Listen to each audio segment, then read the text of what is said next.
আসসালামু আলাইকুম প্রিয় বন্ধুগণ।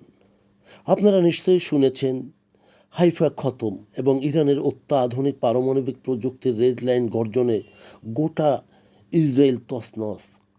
সেই তেল আবিব থেকে হাইফা পুরো ইসরায়েল জুড়ে এখন শুধু সাইরেনের আর্তনাদ আর ধোঁয়ার কুণ্ডলী। কিন্তু এবারের আক্রমণ অতীতে সব রেকর্ড ভেঙে দিয়েছে। বেত শেমেশের সেই সিনাগগে যখন ক্ষেপণাস্ত্রটি আঘাত হানে তখন সেখানে প্রার্থনারত মানুষের ভিড় ছিল। মুহূর্তে এই পবিত্র স্থানটিতে পরিণত হয় এক ভয়াল ধ্বংসস্তূপে। প্রশ্ন উঠেছে, ইসরায়েলের তথাকথিত আয়রন ডোম আকাশ প্রতিরক্ষা ব্যবস্থা ফাঁকি দিয়ে কীভাবে এই ধ্বংসলীলা চালালো ইরান? আর এর পেছনে লুকিয়ে আছে তেহরানের সেই বহুল আলোচিত পারমাণবিক প্রযুক্তি। যেভাবে কাজ করলো ইরানের মিসাইল। ইরানের এই অভাবনীয় সাফল্যের পেছনে রয়েছে তাদের সর্বশেষ প্রজন্মের হাইপারসনিক ব্যালিস্টিক মিসাইল প্রযুক্তি। সামরিক বিশ্লেষকদের মতে এবারের হামলায় ইরান তার তাদের সেই বহুল পরিচিত ফাত্তাহ সিরিজের অথবা খাইবার শেকান সিরিজের উন্নত প্রযুক্তির সর্বশেষ সংস্করণ ব্যবহার করেছে।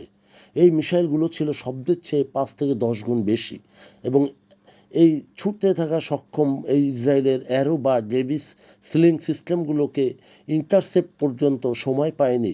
ইরানের এই অত্যাধুনিক প্রযুক্তির মিসাইলগুলোকে বায়ুমণ্ডলের ভেতরেই গতিপথ পরিবর্তনের সক্ষমতা দেয়, যা চিরচরিত রাডারকে বিভ্রান্ত করে দেয়। পারমাণবিক প্রযুক্তির ব্যবহারে এখানে কি শুধুই রকেট ছিল? না, বিস্ময়ের ব্যাপার হলো এই ক্ষেপণাস্ত্রগুলোর পেলোড বা বহন ক্ষমতা। ইরান তাদের পারমাণবিক কর্মসূচির অংশ হিসেবে ইউরেনিয়াম সমৃদ্ধকরণের যে উচ্চতর সেন্ট্রিফিউজ প্রযুক্তি ব্যবহার করেছে তার সাথে এই মিসাইলের সামঞ্জস্য রয়েছে। পারমাণবিক প্রযুক্তির এক বড় ধাপ হলো পারমাণবিক অস্ত্রের মিনিচারাইজেশন, অর্থাৎ ওয়ারহেডকে ছোট করে মিসাইলের মাথায় বসানোর উপযোগী করা। ইরান যদি এই প্রযুক্তিগতভাবে সফল হয় তাহলে নিশ্চিত মিসাইলগুলো এই পারমাণবিক অস্ত্রে রূপান্তরিত হতে পারে। ইরানের ডিপ স্পেস রিসার্চ এবং স্যাটেলাইট ক্যারিয়ারের রকেটগুলো প্রমাণ করে যে তাদের কাছে আইসিবিএম বা আন্তঃমহাদেশীয় ক্ষেপণাস্ত্র তৈরির সক্ষমতা রয়েছে হাতের মুঠোয়। হাইফা খতম বা ইরানের কৌশলগত রেড লাইন গর্জনে ইসরায়েলের কৌশলগত শহরগুলো অকেজো করে দেওয়া একটি মহড়া হিসেবে দেখেছে ইরান। বিশেষ করে বেত শেমেশের ঘটনাটি তার বড় প্রমাণ।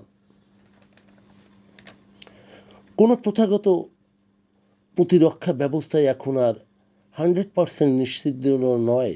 এটি কেবল হাইফার হামলাই নয়, এটি ইরানের পক্ষ থেকে ইসরায়েলকে একটা বড় ধরনের সতর্ক বার্তা যে তাদের ব্যালিস্টিক ও পারমাণবিক প্রযুক্তি এখন চূড়ান্ত পর্যায়ে।